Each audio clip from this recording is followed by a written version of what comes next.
পৃষ্ঠা 100। আরম্ভ হচ্ছে সংক্ষিপ্ত উত্তরধর্মী প্রশ্ন টাইপ 1। প্রতি প্রশ্নের মান 2। 1 নম্বর প্রশ্ন, ভারতীয় সংবিধানের 22 নম্বর ধারাটি কোন অবস্থায় নাগরিকের ক্ষেত্রে প্রযোজ্য হবে? ভারতীয় সংবিধানের কত নম্বর ধারা অনুযায়ী বিপজ্জনক কাজে 14 বছরের কম বয়সী শিশুদের নিয়োগ বন্ধ করা হয়েছে? উত্তর, প্রথম, নিবর্তনমূলক আটক আইনে গ্রেপ্তার হলে ভারতীয় সংবিধানের 22 নম্বর ধারাটি নাগরিকের ক্ষেত্রে প্রযোজ্য হবে না। দ্বিতীয়, ভারতীয় সংবিধানের 24 নম্বর ধারা অনুযায়ী বিপজ্জনক কাজে 14 বছরের কম বয়সী শিশুদের নিয়োগ বন্ধ করা হয়েছে। 1 নম্বর প্রশ্নের উত্তর শেষ। 2 নম্বর প্রশ্ন, ভারতীয় সংবিধানে হিন্দু শব্দটি কোন অর্থে ব্যবহৃত হয়েছে? রাষ্ট্র কর্তৃক পরিচালিত অথবা সরকারি সাহায্যপ্রাপ্ত কোনো শিক্ষা প্রতিষ্ঠানে কিসের ভিত্তিতে আসন সংরক্ষিত রাখা যাবে না? উত্তর, প্রথম, ভারতীয় সংবিধানে হিন্দু শব্দটি ব্যাপক অর্থে ব্যবহৃত হয়েছে। দ্বিতীয়, রাষ্ট্র কর্তৃক পরিচালিত অথবা সরকারি সাহায্যপ্রাপ্ত কোনো শিক্ষা প্রতিষ্ঠানে ধর্মের ভিত্তিতে আসন সংরক্ষিত করে রাখা যাবে না। উত্তর শেষ 2 নম্বর প্রশ্নের। 3 নম্বর প্রশ্ন, বন্দি প্রত্যক্ষীকরণ কথাটির অর্থ কী? ভারতীয় সংবিধানে কত নম্বর ধারায় নাগরিকদের মৌলিক কর্তব্য উল্লিখিত হয়েছে? উত্তর, প্রথম, বন্দি প্রত্যক্ষীকরণ কথাটির অর্থ হল বন্দিকে আদালতে সশরীরে হাজির করা। দ্বিতীয়, ভারতীয় সংবিধানের 51 ক নম্বর ধারায় নাগরিকদের মৌলিক কর্তব্য উল্লেখিত হয়েছে। 3 নম্বর প্রশ্নের উত্তর শেষ। 4 নম্বর প্রশ্ন, ভারতের নির্দেশমূলক নীতিগুলিকে কিরূপ সমাজ গঠনের পদক্ষেপ বলে মনে করা হয়? ভারতীয় সংবিধানে কত থেকে কত নম্বর ধারায় মৌলিক অধিকারসমূহের বর্ণনা আছে? উত্তর, প্রথম, ভারতের নির্দেশমূলক নীতিগুলিকে সমাজতান্ত্রিক সমাজ গঠনের পদক্ষেপ বলে মনে করা হয়। দ্বিতীয়, ভারতীয় সংবিধানের 12 থেকে 35 নম্বর ধারায় মৌলিক অধিকারসমূহের বর্ণনা আছে। 4 নম্বর প্রশ্নের উত্তর শেষ। 5 নম্বর প্রশ্ন, ভারতীয় সংবিধানে কত থেকে কত নম্বর ধারায় নির্দেশমূলক নীতিসমূহ বর্ণিত আছে? বিদেশি পুঁজির ক্ষেত্রে বিদেশি পুঁজির প্রত্যক্ষ বিনিয়োগ বন্ধনীর মধ্যে এফডি আইন বন্ধনী শেষ আইন কবে প্রণীত হয়? উত্তর, প্রথম, ভারতীয় সংবিধানে 36 থেকে 51 নম্বর ধারায় নির্দেশমূলক নীতিসমূহ বর্ণিত আছে। দ্বিতীয়, বিদেশি পুঁজির ক্ষেত্রে বিনিয়োগ বন্ধনীর মধ্যে এফডি আইন বন্ধনী শেষ আইন প্রণীত হয় 2012 খ্রিস্টাব্দে। 5 নম্বর প্রশ্নের উত্তর শেষ। 6 নম্বর প্রশ্ন, ভারতের নির্দেশমূলক নীতিগুলি কিরূপ তাৎপর্য নেই বলে মনে করা হয়? ভারতের নির্দেশমূলক নীতির কিরূপ মূল্যকে অস্বীকার করা যায় না? উত্তর, প্রথম, ভারতের নির্দেশমূলক নীতিগুলির আইনগত তাৎপর্য নেই বলে মনে করা হয়। দ্বিতীয়, ভারতের নির্দেশমূলক নীতির শিক্ষাগত মূল্যকে অস্বীকার করা যায় না। 6 নম্বর প্রশ্নের উত্তর শেষ। 7 নম্বর প্রশ্ন, মৌলিক অধিকার রাষ্ট্রের উপর কি আরোপ করে? মৌলিক অধিকার বিরোধী আইনকে কে বাতিল করতে পারে? উত্তর, প্রথম, মৌলিক অধিকার রাষ্ট্রের উপর বাধা নিষেধ আরোপ করে।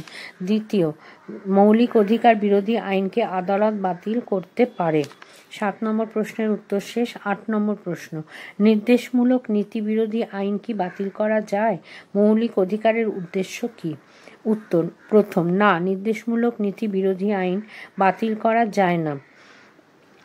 দ্বিতীয়, অনেকের মতে মৌলিক অধিকারের উদ্দেশ্য হল গণতান্ত্রিক সমাজ গঠন। 8 নম্বর প্রশ্নের উত্তর শেষ। পৃষ্ঠা 101। 9 নম্বর প্রশ্ন, নির্দেশমূলক নীতিগুলির উদ্দেশ্য কী? মৌলিক অধিকারগুলির মাধ্যমে কোন ধরনের সাম্য প্রতিষ্ঠার উপর বেশি গুরুত্ব আরোপ করা হয়েছে? প্রশ্নের উত্তর, প্রথম, নির্দেশমূলক নীতিগুলির উদ্দেশ্য হল জনকল্যাণকামী সমাজ ব্যবস্থার প্রবর্তন। দ্বিতীয়, মৌলিক অধিকারগুলির মাধ্যমে রাজনৈতিক সাম্য প্রতিষ্ঠার উপর বেশি গুরুত্ব আরোপ করা হয়েছে। 9 নম্বর প্রশ্নের উত্তর শেষ। 10 নম্বর প্রশ্ন, ভারতীয় সংবিধানের কোন সংশোধনী নির্দেশমূলক নীতির গুরুত্ব বৃদ্ধিতে সাহায্য করেছে? নির্দেশমূলক নীতি ভারতের সংবিধানের কোন অংশের অন্তর্ভুক্ত হয়েছে? উত্তর, প্রথম, ভারতীয় সংবিধানের 25তম সংশোধনী নির্দেশমূলক নীতির গুরুত্ব বৃদ্ধিতে সাহায্য করেছে। দ্বিতীয়, নির্দেশমূলক নীতি ভারতীয় সংবিধানের 4র্থ অংশের অন্তর্ভুক্ত হয়েছে। 10 নম্বর প্রশ্নের উত্তর শেষ। 11 নম্বর প্রশ্ন, রাষ্ট্রপতি বা রাজ্যপালের বিরুদ্ধে দেওয়ানি মামলা দায়ের করার জন্য কত দিনের নোটিশ দিতে হয়? আইনের দৃষ্টিতে সমতা বলতে কি বোঝায়? উত্তর, প্রথম, রাষ্ট্রপতি বা রাজ্যপাল বিরুদ্ধে দেওয়ানি মামলা দায়ের করার জন্য 2 মাসের নোটিশ দিতে হয়। দ্বিতীয়, আইনের দৃষ্টিতে সমতা বলতে বোঝায় আইনের চোখে সবাই সমান। 11 নম্বর প্রশ্নের উত্তর শেষ। 12 নম্বর প্রশ্ন, ভারতীয় সংবিধানে কততম সংশোধনী অনুযায়ী সংসদ আইনের মাধ্যমে প্রশাসনিক আদালত গঠন করতে পারে? সংসদ ও রাজ্য আইনসভার সদস্য কিরূপ অধিকার ভোগ করেন? প্রশ্নের উত্তর, প্রথম, ভারতীয় সংবিধানের 44তম সংশোধনী অনুযায়ী সংসদ আইনের মাধ্যমে প্রশাসনিক আদালত গঠন করতে পারে। দ্বিতীয়, সংসদ ও রাজ্য আইনসভার সদস্য বিশেষাধিকার ভোগ করেন। 12 নম্বর প্রশ্নের উত্তর শেষ। 13 নম্বর প্রশ্ন, ভারতীয় নাগরিকদের মৌলিক কর্তব্যের সংখ্যা কত? ভারতীয় সংবিধানে কত নম্বর ধারায় সরকারি চাকরিতে সমানাধিকারের কথা বলা হয়েছে? উত্তর, ভারতীয় নাগরিকদের মৌলিক কর্তব্যের সংখ্যা 11টি। দ্বিতীয়, ভারতীয় সংবিধানের 16 নম্বর ধারায় সরকারি চাকরিতে সমানাধিকারের কথা বলা হয়েছে। 13 নম্বর প্রশ্নের উত্তর শেষ। 14 নম্বর প্রশ্ন, ভারতীয় সংবিধানের কত নম্বর ধারায় অস্পৃশ্যতাকে দণ্ডনীয় অপরাধ বলে ঘোষণা করা হয়েছে? ভারতীয় সংবিধানের ষোড়শ সংশোধনী আইন কত খ্রিস্টাব্দে পাশ হয়? উত্তর, ভারতীয় সংবিধানের 17 নম্বর ধারায় অস্পৃশ্যতাকে দণ্ডনীয় অপরাধ বলে ঘোষণা করা হয়েছে। দ্বিতীয়, ভারতীয় সংবিধানের ষোড়শ সংশোধনী আইন 1963 খ্রিস্টাব্দে পাশ করা হয়। 14 নম্বর প্রশ্নের উত্তর শেষ। 15 নম্বর প্রশ্ন, 6 থেকে 14 বছর বয়সী শিশুদের জন্য শিক্ষার অধিকারকে কত খ্রিস্টাব্দে মৌলিক অধিকারে তালিকাভুক্ত করা হয়? কোন বছর সংসদ কর্তৃক শিক্ষার অধিকার আইন প্রণীত হয়? উত্তর, প্রথম, 2002 খ্রিস্টাব্দে 6 থেকে 14 বছর বয়সী শিশুদের জন্য শিক্ষার অধিকারকে মৌলিক অধিকারে তালিকাভুক্ত করা হয়। দ্বিতীয়, 2010 খ্রিস্টাব্দে সংসদ কর্তৃক শিক্ষার অধিকার আইন প্রণীত হয়। 15 নম্বর প্রশ্নের উত্তর শেষ। 16 নম্বর প্রশ্ন, ধর্মনিরপেক্ষতা বলতে কি বোঝায়? ভারতীয় সংবিধানের কত নম্বর ধারা অনুযায়ী ধর্মের জন্য কর প্রদানে বাধ্য করা যায় না? প্রশ্নের উত্তর, প্রথম, ধর্মনিরপেক্ষতা বলতে সব ধর্মকে সমান মর্যাদা প্রদান করাকে বোঝায়। দ্বিতীয়, ভারতীয় সংবিধানের 27 নম্বর ধারা অনুযায়ী ধর্মের জন্য কর প্রদান বাধ্য করা যায় না। 16 নম্বর প্রশ্নের উত্তর শেষ। 17 নম্বর প্রশ্ন, ডক্টর আম্বেদকর কোন মৌলিক অধিকারকে সংবিধানের প্রাণ বলে বর্ণনা করেছেন? ভারতের কোন পদাধিকারীর বিরুদ্ধে পরমাদেশ জারি করা যায় না? উত্তর, ডক্টর আম্বেদকর শাসনতান্ত্রিক প্রতিবিধানের অধিকারকে সংবিধানের প্রাণ বলে বর্ণনা করেছেন। দ্বিতীয়, ভারতের রাষ্ট্রপতি ও রাজ্যপালের বিরুদ্ধে পরমাদেশ জারি করা যায় না।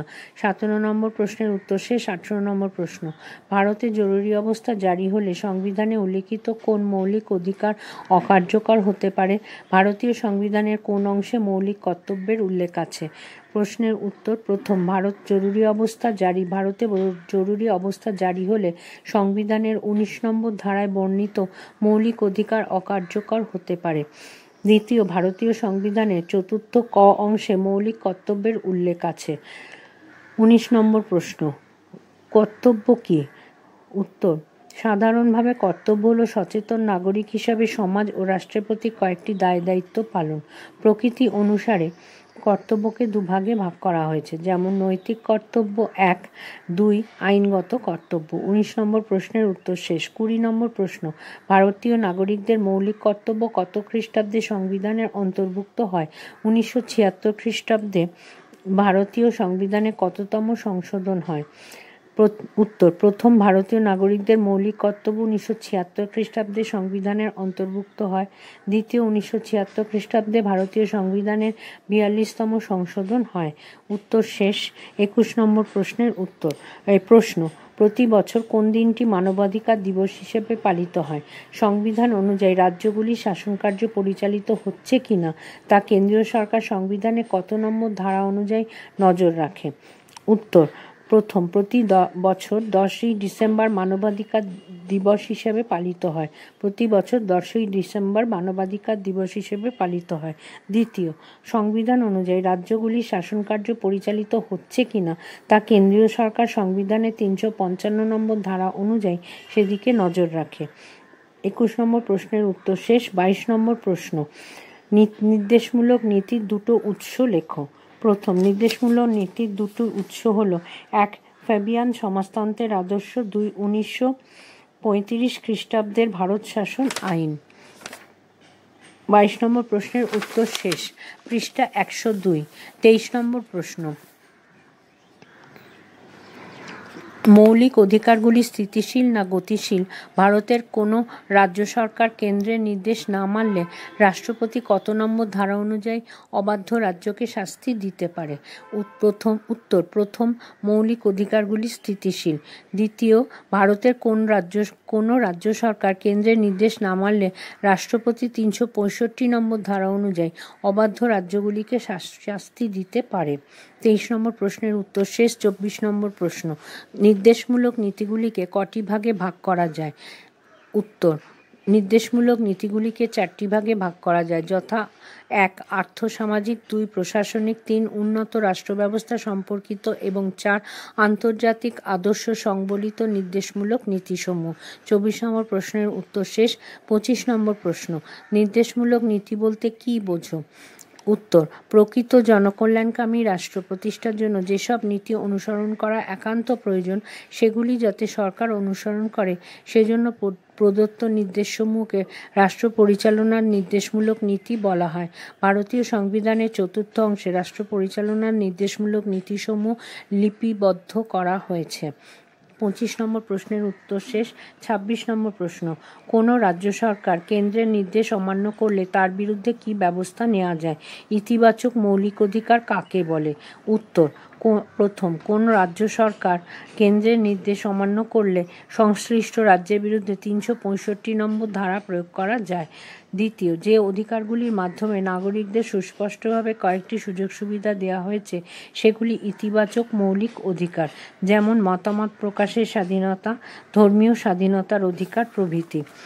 26 নম্বর প্রশ্নের উত্তর শেষ। 27 নম্বর প্রশ্ন, নেতিবাচক মৌলিক অধিকার কাকে বলে? যে অধিকারগুলি রাষ্ট্রের উপর বাধানিষেধ আরোপের মাধ্যমে নাগরিকদের স্বাধীনতা ভোগে সাহায্য করে তাদের নেতিবাচক অধিকার বলা হয়, যেমন: রাষ্ট্র কোনোভাবেই জীবন ও ব্যক্তিগত স্বাধীনতার অধিকার কেড়ে নিতে পারে না। 27 নম্বর প্রশ্নের উত্তর শেষ। 28 নম্বর প্রশ্ন, নির্দেশমূলক নীতিগুলি রাষ্ট্রের প্রতি কী নির্দেশ দান করে? সংবিধানের কত নম্বর ধারা অনুযায়ী মৌলিক অধিকার বিরোধী আইন বাতিল হয়ে যায়? উত্তর, প্রথম, নির্দেশমূলক নীতিগুলি রাষ্ট্রকে ইতিবাচক নির্দেশ দেয়। দ্বিতীয়, সংবিধানের 13 নম্বর ধারা অনুযায়ী মৌলিক অধিকার বিরোধী আইন বাতিল হয়ে যায়। 29 নম্বর প্রশ্ন, সুপ্রিম কোর্ট কত খ্রিস্টাব্দে প্রণীত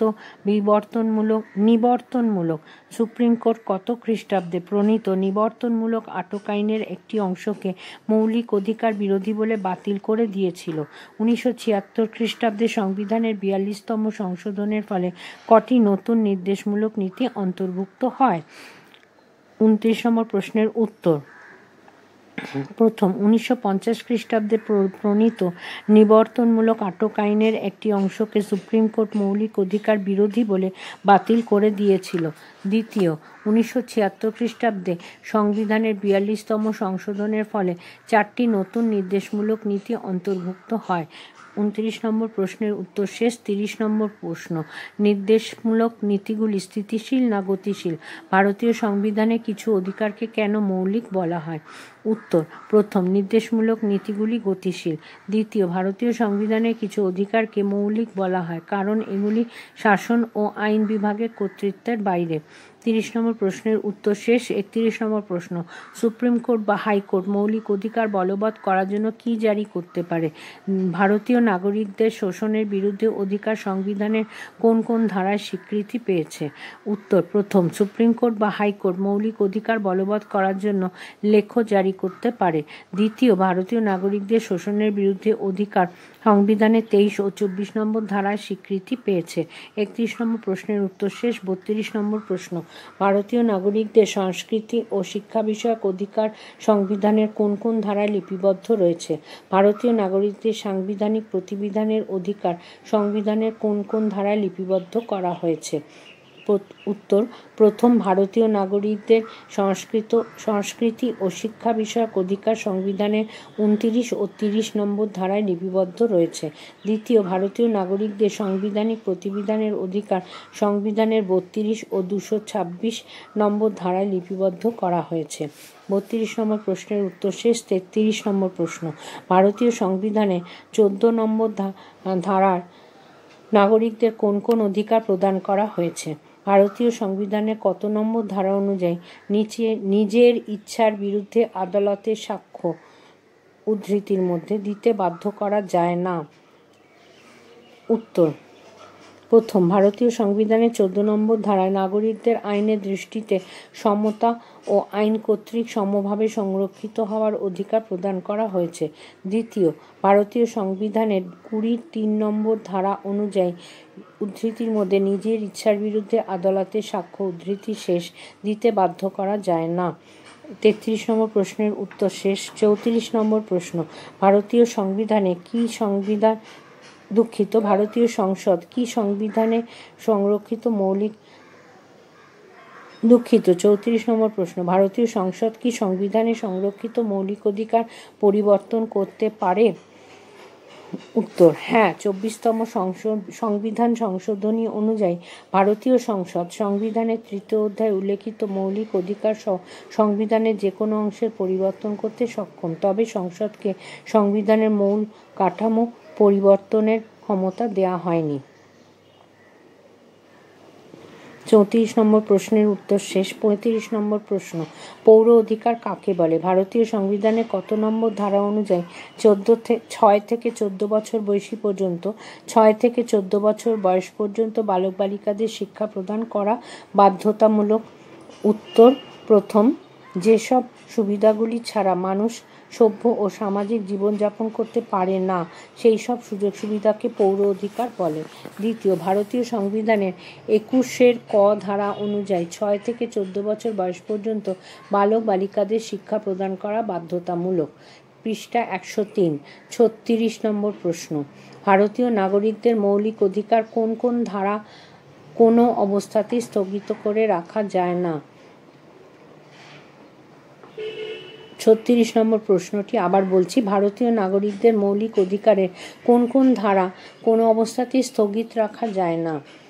39 খ এবং 39 গ ধারায় বর্ণিত নির্দেশমূলক নীতিগুলি মৌলিক অধিকার সংক্রান্ত কোন কোন ধারার উপর প্রাধান্য লাভ করেছে?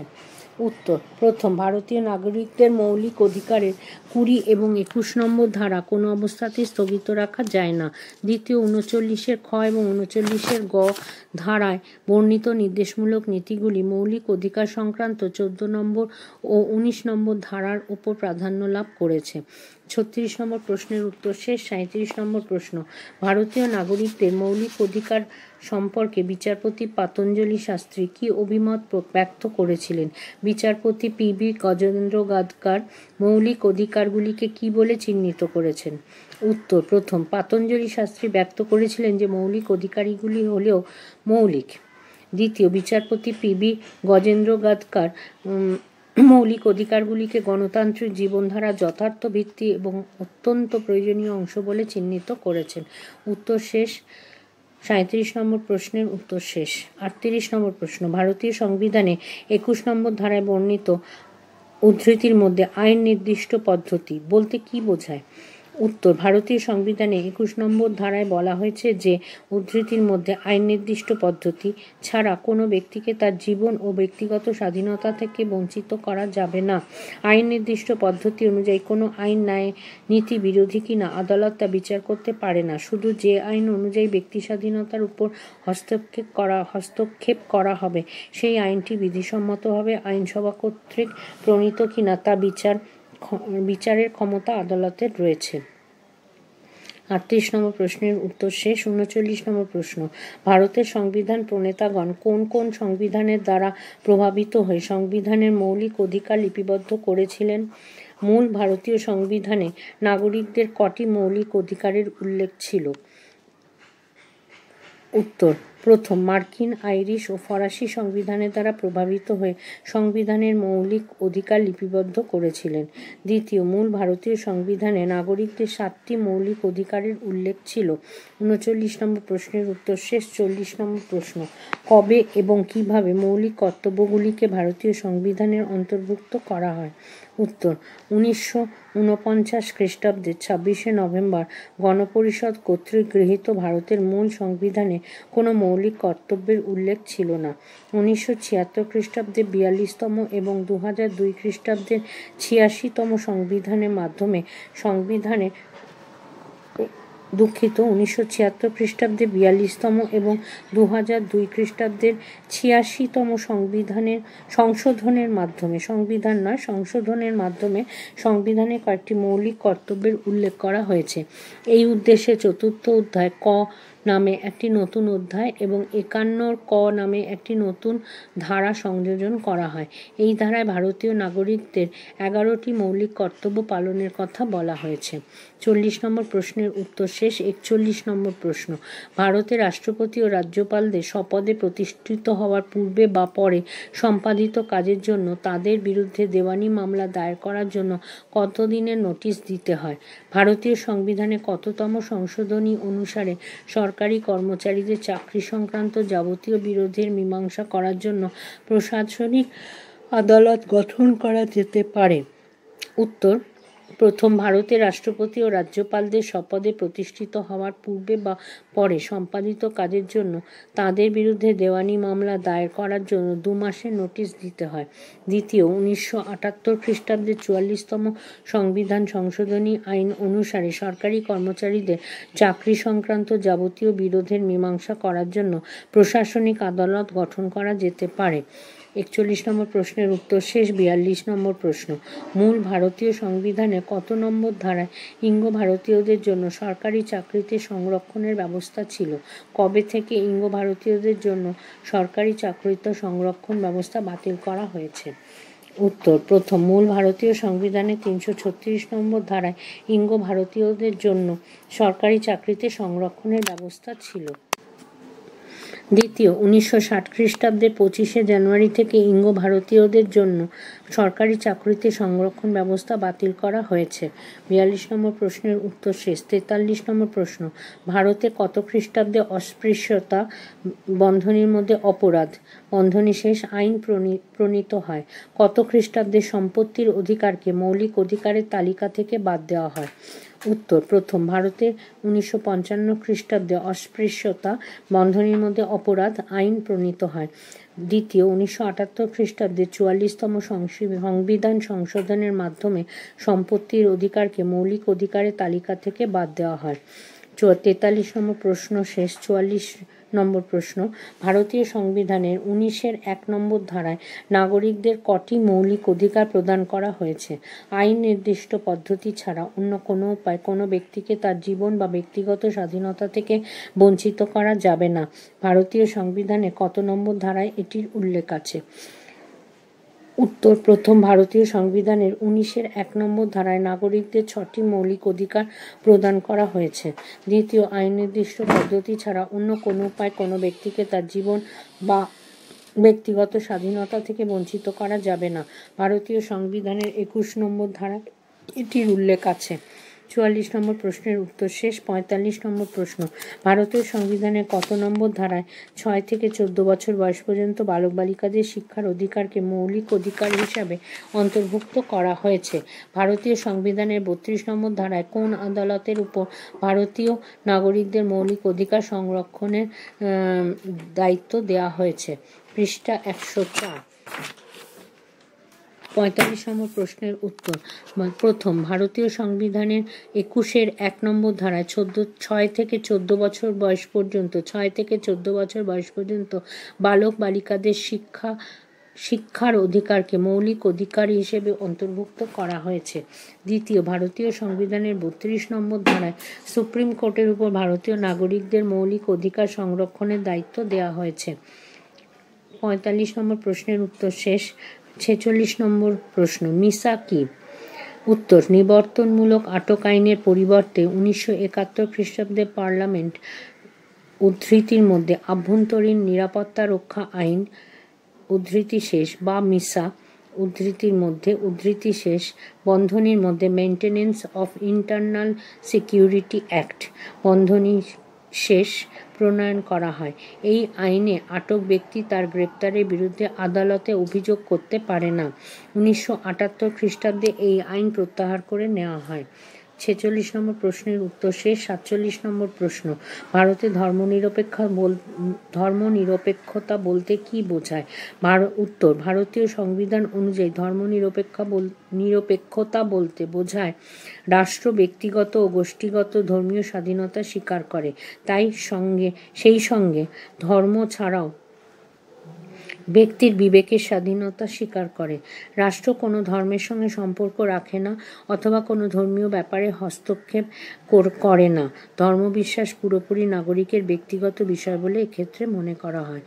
47 নম্বর প্রশ্নের উত্তর শেষ। 48 নম্বর প্রশ্ন, ভারতীয় সংবিধানে 226 নম্বর ধারায় কোন আদালতের উপর ভারতীয় নাগরিকদের মৌলিক অধিকার সংরক্ষণের দায়িত্ব দেওয়া হয়েছে? পরমাদেশ কথাটির অর্থ কী? প্রথম, ভারতীয় সংবিধানের 226 নম্বর ধারায় হাইকোর্টের উপর ভারতীয় নাগরিকদের মৌলিক অধিকার সংরক্ষণের দায়িত্ব দেওয়া হয়েছে। দ্বিতীয়, পরমাদেশ কথাটির অর্থ হলো আমরা আদেশ দিচ্ছি, উদ্ধৃতির মধ্যে আমরা আদেশ দিচ্ছি। 48 নম্বর প্রশ্নের উত্তর শেষ। 49 নম্বর প্রশ্ন, প্রতিষেধ কথাটির অর্থ কী? অধিকার পৃচ্ছা কথাটির অর্থ কী? উত্তর, প্রতিষেধ কথাটির অর্থ হলো নিষেধ করা। দ্বিতীয় উত্তর, অধিকার পৃচ্ছা কথাটির অর্থ হলো কোন অধিকারে। 49 নম্বর প্রশ্নের উত্তর শেষ। 50 নম্বর প্রশ্ন, উৎপ্রেষণ কথাটির অর্থ কী? ভারতীয় সংবিধানে কত নম্বর ধারা অনুযায়ী সশস্ত্র বাহিনী বা জনশৃঙ্খলা রক্ষায় নিযুক্ত কর্মীরা কতখানি মৌলিক অধিকার ভোগ করবে বা সংসদ আইন প্রণয়ন করে স্থির করে দিতে পারে? প্রশ্নটি আবার পড়ছি, উৎপ্রেষণ কথাটির অর্থ কী? ভারতীয় সংবিধানে কত নম্বর ধারা অনুযায়ী সশস্ত্র বাহিনী বা জনশৃঙ্খলা রক্ষায় নিযুক্ত কর্মীরা কতখানি মৌলিক অধিকার ভোগ করবে তা সংসদ আইন প্রণয়ন করে স্থির করে দিতে পারে? উত্তর, উৎপ্রেষণ কথাটির অর্থ বিশেষভাবে জ্ঞাত হওয়া। দ্বিতীয় উত্তর, ভারতীয় সংবিধানের 33-এর খ এই নম্বর দুটি ধারা অনুযায়ী সশস্ত্র বাহিনী বা জনশৃঙ্খলা রক্ষায় নিযুক্ত কর্মীরা কতখানি মৌলিক অধিকার ভোগ করবে তা সংসদ আইন প্রণয়ন করে স্থির করে দিতে পারে। 50 নম্বর প্রশ্নের উত্তর শেষ। 51 নম্বর প্রশ্ন, দণ্ড নিষ্কৃতি আইন উদ্ধৃতির মধ্যে দণ্ড নিষ্কৃতি আইন কাকে বলে?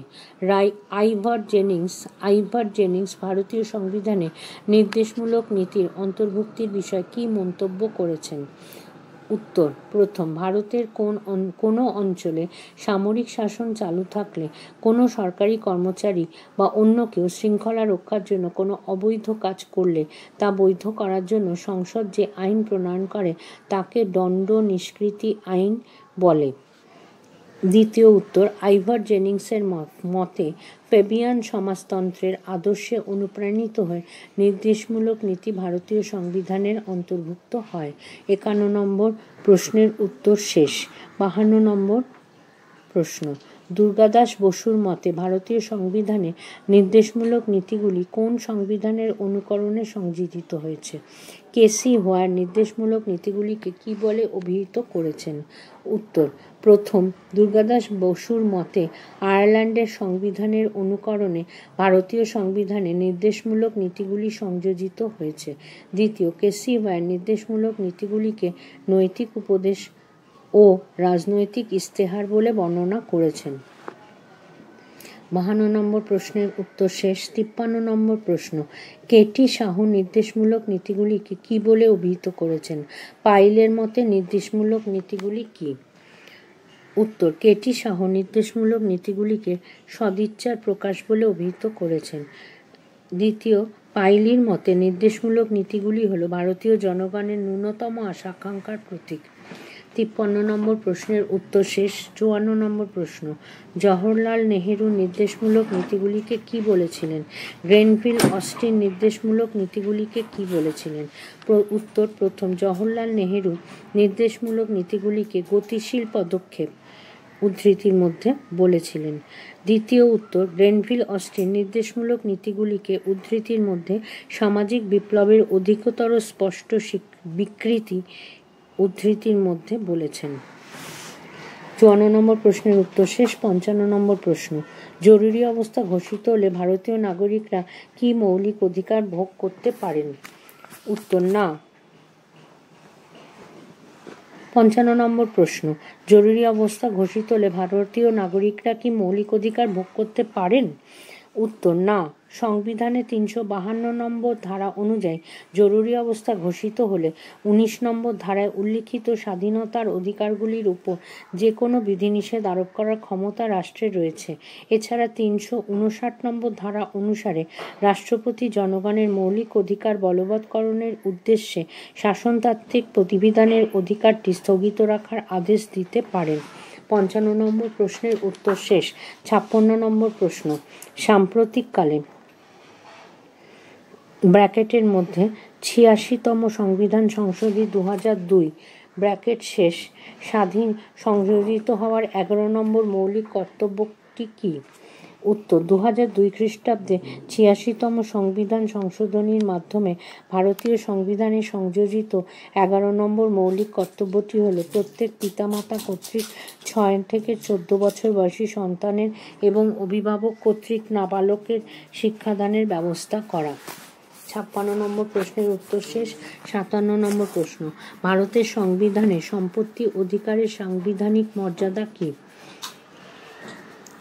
উত্তর 1978 খ্রিস্টাব্দের 44তম সংবিধান সংশোধন অনুযায়ী সম্পত্তির অধিকারকে মৌলিক অধিকারের অংশ থেকে বাদ দেওয়া হয়েছে। তবে সম্পত্তির অধিকার বর্তমানে মৌলিক অধিকারের কৌলিন্য হারালেও তা বিধিবদ্ধ সাংবিধানিক আইনের অন্তর্ভুক্ত বলে বিবেচিত হয়। পৃষ্ঠা 105।